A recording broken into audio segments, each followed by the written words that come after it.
हिंदुस्तान के हिस्ट्री में 1947 के बाद बहुत सारी यूनियन टेरिटरीज को स्टेट बनाया गया, स्टेट्स को बांटा गया।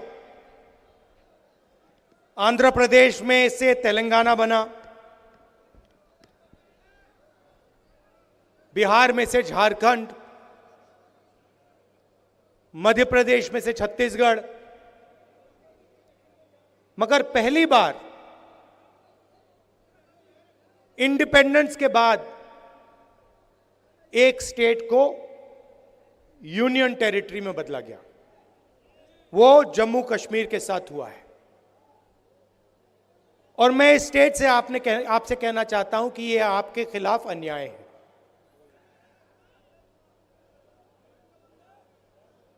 आपका लोकतांत्रिक हक आपसे छीन लिया गया है और आज जम्मू कश्मीर को जम्मू कश्मीर के लोग नहीं चलाते हैं। आज जम्मू कश्मीर को दूसरे स्टेट के लोग चलाते हैं। हमने सोचा था कि चुनाव से पहले आपको स्टेटहुड वापस मिल जाएगा और सही तरीका वही था। सही तरीका था कि पहले स्टेटहुड दो और उसके बाद चुनाव कराओ। अब ठीक है, पहले चुनाव करा दिया, मगर हम चाहते हैं कि जल्दी से जल्दी आपका जो लोकतांत्रिक हक है, जम्मू कश्मीर का जो स्टेटहुड है, वो आपको वापस मिले।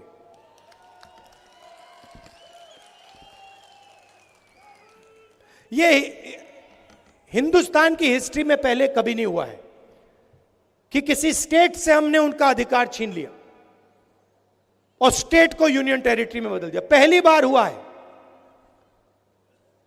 और मैं सही बोलूं तो ये कभी नहीं होना चाहिए, किसी और स्टेट के साथ ये कभी नहीं होना चाहिए। और मैं आपको यहां गारंटी देता हूं कि अगर बीजेपी ने आपको स्टेटहुड नहीं दिया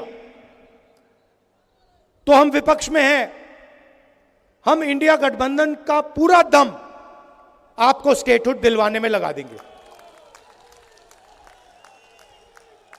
पार्लियामेंट का इस्तेमाल करेंगे, लोकसभा का इस्तेमाल करेंगे, राज्यसभा का, सड़कों पे उतरेंगे और हम आपको जो आपका हक है वापस दिलाएंगे। और अगर किसी कारण बीजेपी ने नहीं माना तो फिर हम पहला काम, जैसे ही इंडिया गठबंधन की सरकार बनेगी, जो बनने जा रही है, पहला काम हम जम्मू और कश्मीर के लोगों को स्टेटहुड देने का करेंगे। क्योंकि यह आपका हक है, यह आपका फ्यूचर है, इसके बिना आप आगे बढ़ ही नहीं सकते। जम्मू कश्मीर का आप सपना देख ही नहीं सकते हो। जम्मू हब है। कश्मीर को, कश्मीर के बिजनेसेस को, कश्मीर के प्रोडक्शन को बाकी हिंदुस्तान से जोड़ता है। सेंट्रल हब है ये। और इस हब का जो काम था उसको इन लोगों ने खत्म कर दिया है। इसका जो रोल था उसको इन लोगों ने खत्म कर दिया है। जम्मू के जो छोटे बिजनेसेस थे, मीडियम साइज बिजनेसेस थे, एंटरप्रेन्योर्स थे, इनकी रीढ़ की हड्डी बीजेपी की सरकार ने और यहां के लेफ्टिनेंट गवर्नर ने तोड़ दी है। नतीजा यह है कि जम्मू कश्मीर के लोगों को, युवाओं को रोजगार नहीं मिल सकता है। आप कुछ भी कर लो, जब तक जम्मू कश्मीर के स्मॉल और मीडियम बिजनेसेस अपने पैरों पर नहीं खड़े होंगे, तब तक इस प्रदेश में, इस यूनियन टेरिटरी में रोजगार नहीं मिल सकता। आप कुछ भी कर लो, जब तक लेफ्टिनेंट गवर्नर है तब तक बाहर के लोगों को फायदा मिलेगा, सारे के सारे कॉन्ट्रैक्ट्स उनको जाएंगे, और जो जम्मू की जनता है, कश्मीर की जनता है, उनको परे कर दिया जाएगा। यह रियलिटी है। और एक कारण भी है कि आपसे स्टेटहुड छीना गया, कि वो चाहते हैं कि जम्मू कश्मीर को जम्मू कश्मीर के लोग ना चलाएं, बाहर के लोग चलाएं, लेफ्टिनेंट गवर्नर के माध्यम से काम हो, और जम्मू कश्मीर की जनता की जो प्रोस्पेरिटी है वो खत्म हो जाए।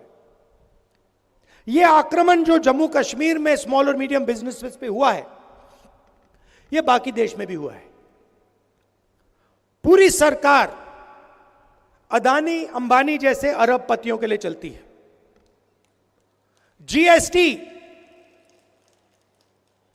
जीएसटी एक हथियार है। जम्मू के एंटरप्रेन्योर्स, जम्मू के स्मॉल और मीडियम बिजनेसेस पर आक्रमण करने का हथियार है। नोटबंदी एक हथियार था। यह पॉलिसीज नहीं है, यह हथियार हैं, और इनका लक्ष्य रास्ता साफ करने का है। किसके लिए? अदानी और अंबानी जैसे अरबपतियों के लिए। नोटबंदी और जीएसटी ने, गलत जीएसटी ने हिंदुस्तान में लाखों स्मॉल और मीडियम बिजनेसेस खत्म कर दिए। अभी मेरा प्रोग्राम था, कुछ मिनट पहले मेरा प्रोग्राम था, एक लड़की आती है, कहती है राहुल जी मेरा सपना था, मैं छोटा बिजनेस चालू करना चाहती थी। गवर्नमेंट ने कहा कि ग्रांट मिलेगा, मैंने पूरी प्रिपरेशन कर दी, एरोमेटिक्स का मेरा बिजनेस था, मैंने पूरी तैयारी कर दी, मुझे कहा कि पैसा मिलेगा, पैसा नहीं आया। मेरी मां की डेथ हो गई, मेरे पिता ने मेरी मदद की, मगर मेरा बिजनेस खत्म हो गया। आज मैं छोटा बिजनेस नहीं चलाना चाहती हूं, क्योंकि मैं जानती हूं कि जम्मू कश्मीर में छोटा बिजनेस नहीं चलाया जा सकता है। मगर यही आपकी रीढ़ की हड्डी है, यही आपकी स्ट्रेंथ है, इसी में आपका रोजगार है, इसी में आपका भविष्य है। और आप किसी भी युवा से पूछ लो, वही जवाब मिलेगा। वो लड़की अब कह रही है कि मैं एडमिनिस्ट्रेशन में जाना चाहती हूं, मैं आईआईटी में जाना चाहती हूं। आईआईटी में कितने लोग जाएंगे? एडमिनिस्ट्रेशन में कितने लोग जाएंगे? 1% जाएंगे, 2% जाएंगे, 3% जाएंगे, 5% जाएंगे। 95% का क्या होगा? जहां भी देखो वहां आपको अदानी अंबानी दिखेगा। पहले आपका रोल था, कश्मीर के सेब यहां से निकलते थे, आप बाकी हिंदुस्तान में भेजते थे।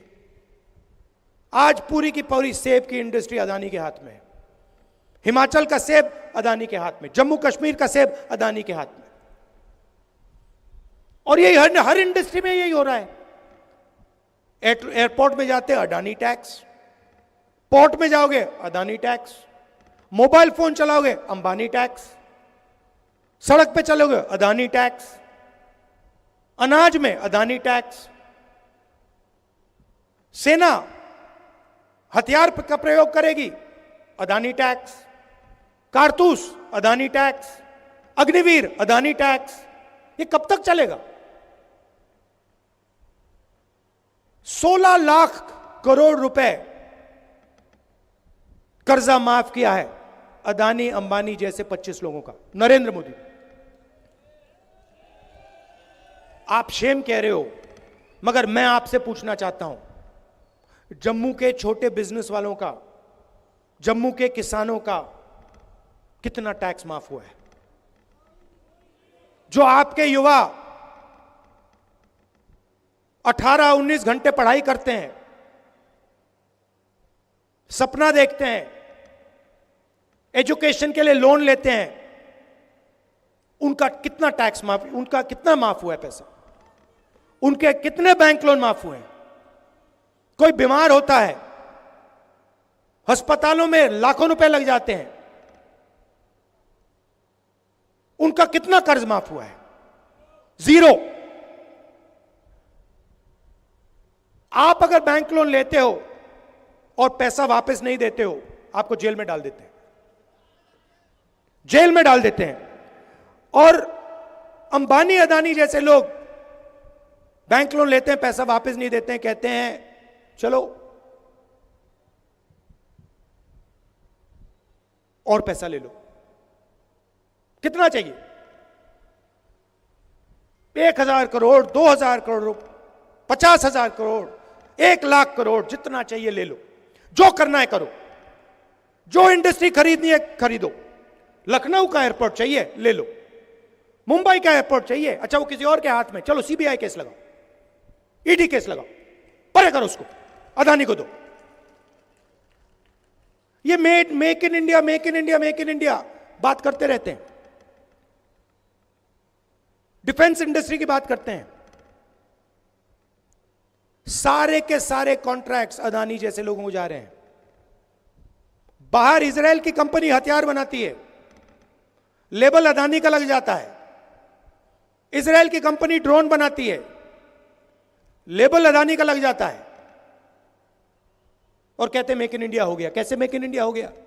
इजरायली हथियार है, मेक बाय अदानी हो गया है, मेड इन इंडिया नहीं हुआ है। और यही हालत पूरे देश में है। अगर आप गरीब हो तो इलेक्ट्रिक मीटर लगेगा, मॉडर्न टेक्नोलॉजी लगेगी, चमकते हुए मीटर लगेंगे, आपके जेब में से पैसा निकालते जाएंगे, निकालते जाएंगे, निकालते जाएंगे। जीएसटी लगेगी। अभी आपने पता नहीं अन्नपूर्णा रेस्टोरेंट वाली कहानी सुनी या नहीं? वो फाइनेंस मिनिस्टर के सामने खड़ा होता है, कहता है मैडम बड़ी मुसीबत है, मैं अगर बन बेचूं एक जीएसटी लगती है, अगर उसमें क्रीम डाल दूं दूसरी जीएसटी लगती है, अगर बन और क्रीम अलग बेच दूं तो तीसरी जीएसटी लगती है, मैं क्या करूं? और यही हालत सबके साथ है। ऐसी कॉम्प्लिकेटेड जीएसटी बना दी है, क्यों? एक्सटॉर्शन करने के लिए। गलती करो, ईडी वाले, सीबीआई वाले, इनकम टैक्स वाले आ जाएंगे, जीएसटी वाले आ जाएंगे, पैसा लेंगे चले जाएंगे। यही सिस्टम चल रहा है। तो ये चुनाव आपको अधिकार देने का चुनाव है, और शुरुआत स्टेटहुड है। उसके बाद सरकार आएगी, जम्मू कश्मीर के जो स्मॉल और मीडियम बिजनेसेस हैं, जो लोकल इंडस्ट्री है, उनकी रक्षा करने वाली सरकार होगी। बैंक के दरवाजे आपके लिए खुलेंगे, आपको सपोर्ट मिलेगी, आपको टेक्नोलॉजी मिलेगी। उनकी जगह है, अंबानी की जगह है, अदानी की जगह है, मगर आपकी भी जगह है। यह नहीं होगा कि भैया उनको सब कुछ दे दिया और जम्मू कश्मीर के लोग देखते रह गए।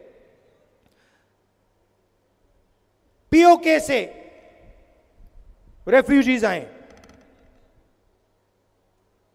उनसे मनमोहन सिंह जी ने वायदा किया था, वो वायदा पूरा किया जाएगा। सॉरी, कश्मीरी पंडित से जो मनमोहन सिंह जी ने वायदा किया था, वो वायदा पूरा किया जाएगा। और जो हमारे रेफ्यूजीज हैं, जो पाकिस्तान ऑक्यूपाइड जेएनके से आए हैं, 2014 में जो उनको वायदा किया गया था फाइनेंशियल पैकेज का, वो भी हम पूरा करके दिखाएंगे। ये जो स्मार्ट मीटर्स लगा रखे हैं, ये जो नरेंद्र मोदी जी की टेक्नोलॉजी है, इसको हम यहां से हटा देंगे, ये हमें नहीं चाहिए। और जो पंजाबी है, इसको हम ऑफिशियल लैंग्वेज बना देंगे।